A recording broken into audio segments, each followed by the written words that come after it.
Greetings, owners of fine luxury cardboard rectangles. We are here today to talk about the secret Lair product line that Wizards of the Coast is set to release. We finally got the details about it today, including getting a first-hand look at a bunch of these drops, as they're called.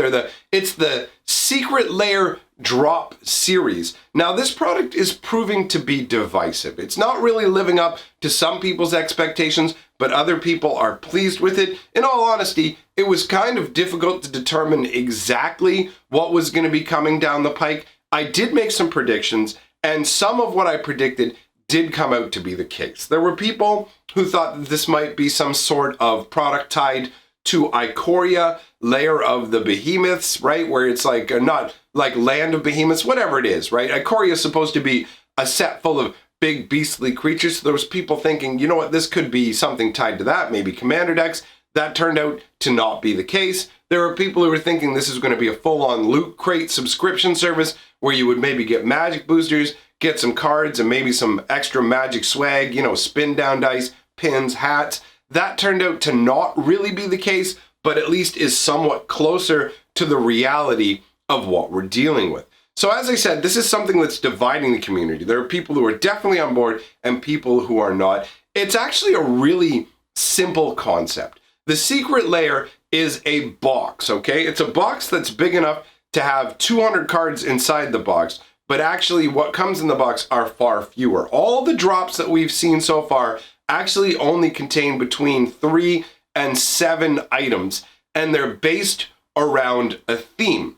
So one of the themes, for example, that's probably going to do quite well when we look at it is the "Oh my God, cats" kind of box set, right? I believe that's the name for it. Either way, the concept is it's a cat-themed mystery, not mystery, because we know what we're getting. Secret Lair. I keep wanting to say mystery, probably because the mystery packs were a recent thing. Anyways, there's going to be a cat Secret Lair drop.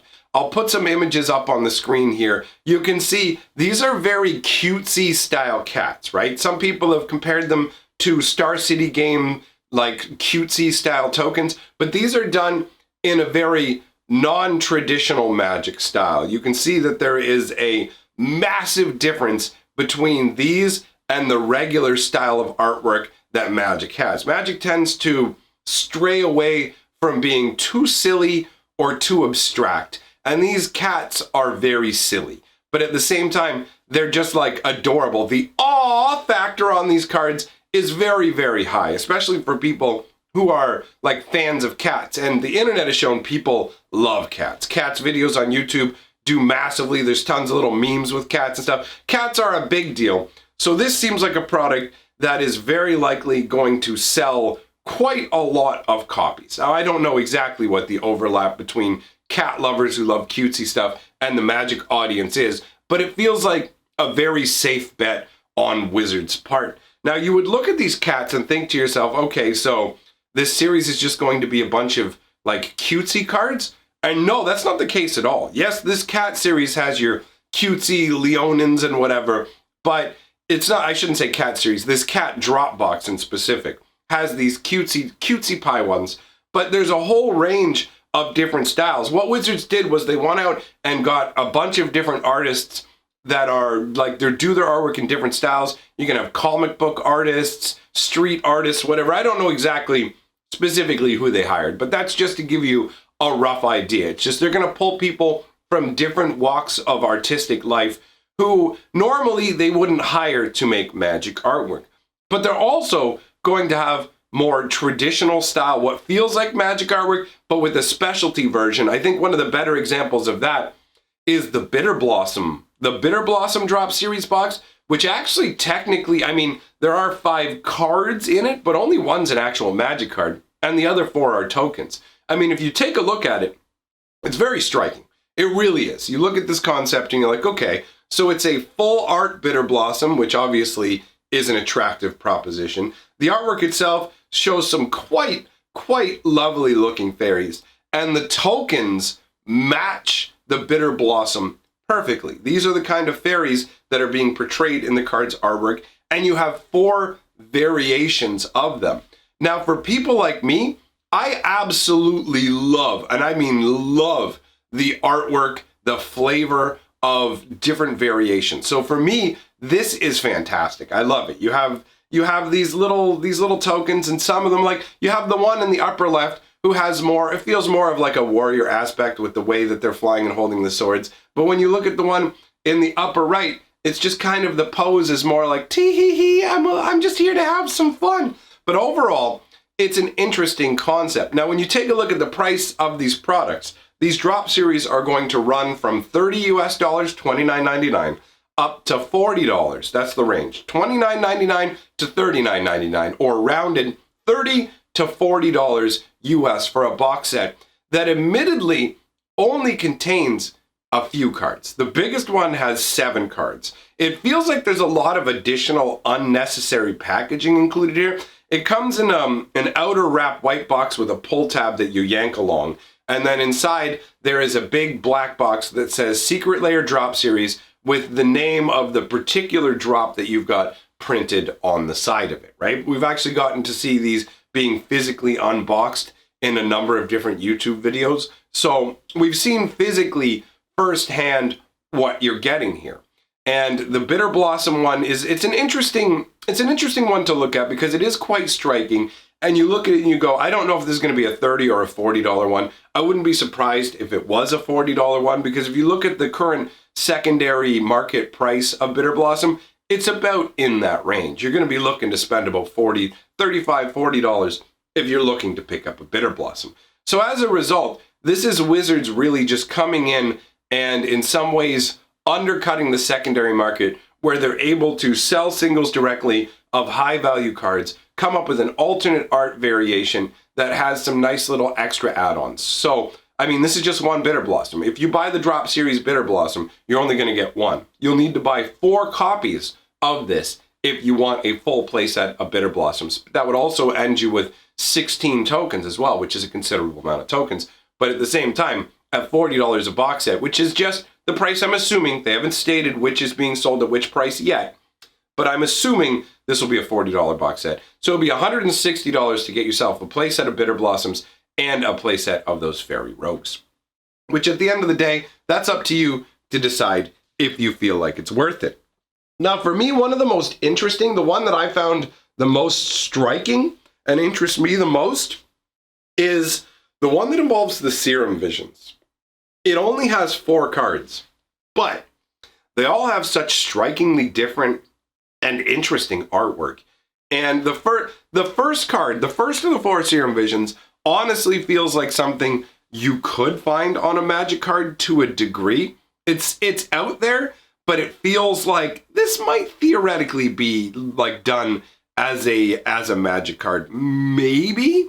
But when you move along to the other cards, like the second one, where you've got the woman with 4 different eyes there, basically like she's got the little chopsticks up in her hair buns. There's a jellyfish flying through the sky as there's all kinds of psychedelic waves behind her. I really like the flavor text on that one, actually.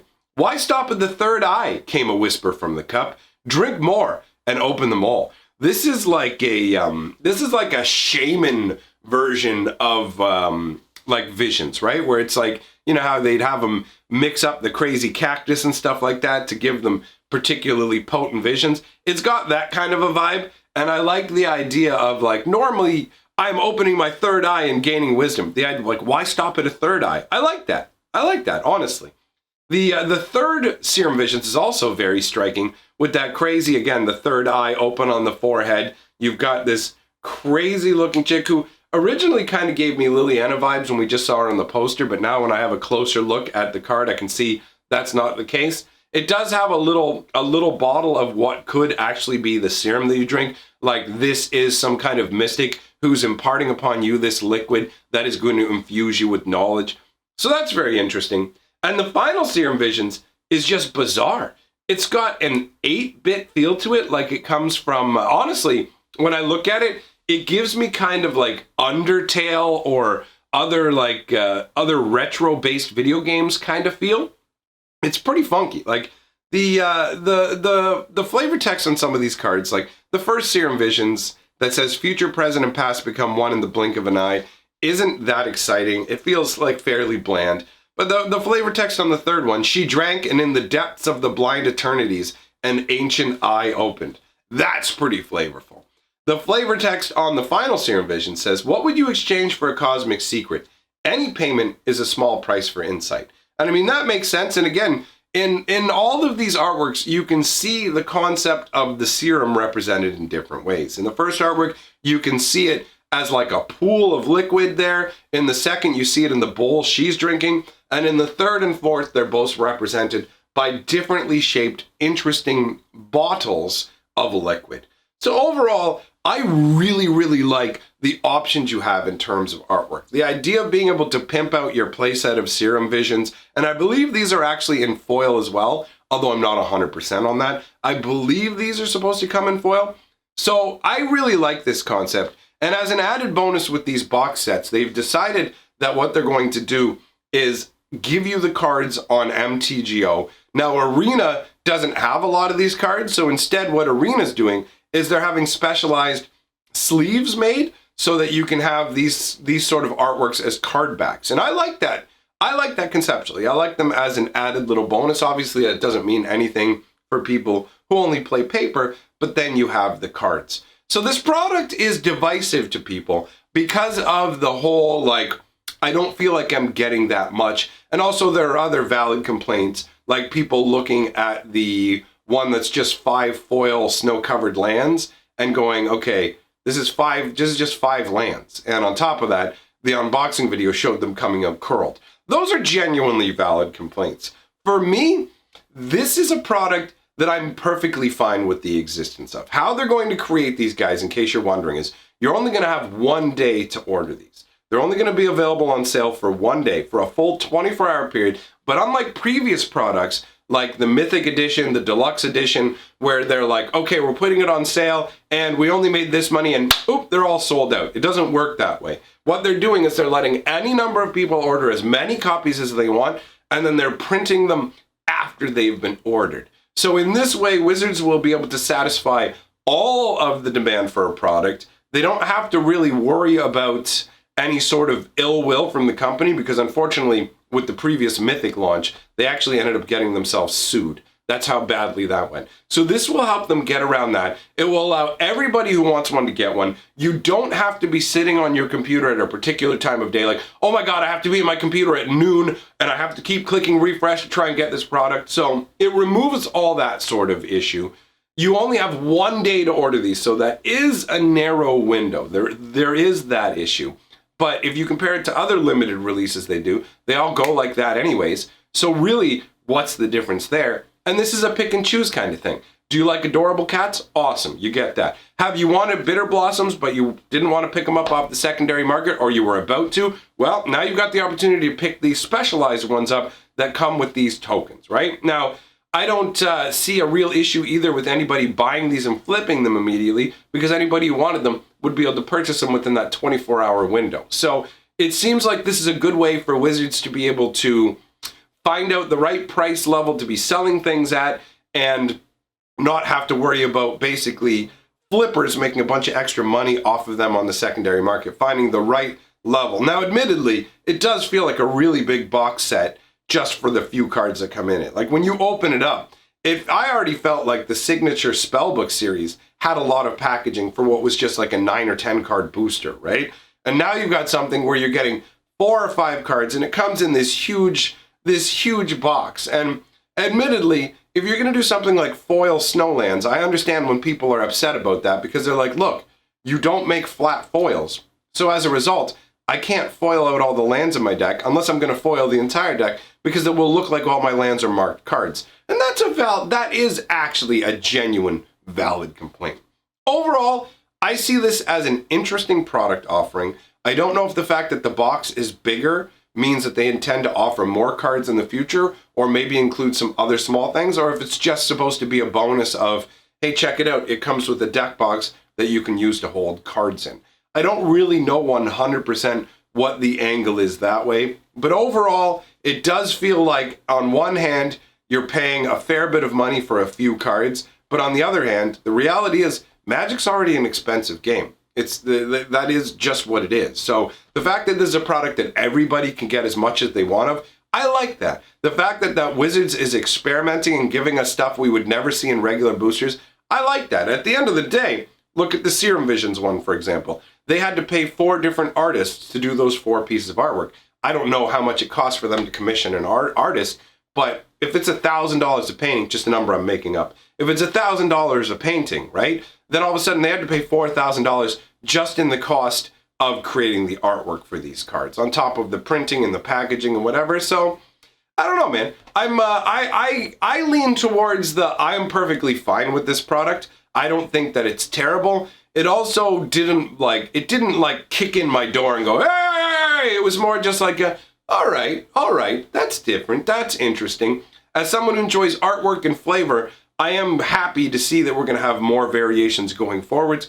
It's probably going to hurt my heart sometimes when it's like, oh, I want this stuff for the cube, but I can't keep buying all these drop series. You know what I mean? So we may run into an issue where people are feeling wallet fatigue. That's another thing that people have brought up about the divisive nature of it. But either way, for me, it seems like a perfectly reasonable offering. Get in if you want to. It's nothing you can't. They're not printing cards that only exist in these boxes but are somehow standard legal or something else, right? They're not making you chase these cards to play Magic. It's simply a way to enhance your Magic experience if you choose to do so. So it's difficult for me to view these in a negative light, even if there are a bunch of them that I personally just shrug and don't care about, right? I mean, the Serum Vision one is gorgeous. I love the artwork for that one. That's the one that struck me the most and has interested me the most thus far. Although I haven't seen every single one of these drop series. I think so far I've only seen 5 of them. I could be wrong. So maybe there'll be something that'll knock my socks off more. But the artwork for the Serum Visions is so striking that I find myself still looking over at it while I'm here talking. Anyhow, let me know what you guys think about this. I'm genuinely interested in your opinion. Is this something that you're going to be picking up? Is it a nah, miss me with that one kind of bro? You're gonna get them as Christmas gifts for yourself? What's it gonna be? Which one are you most interested in as well?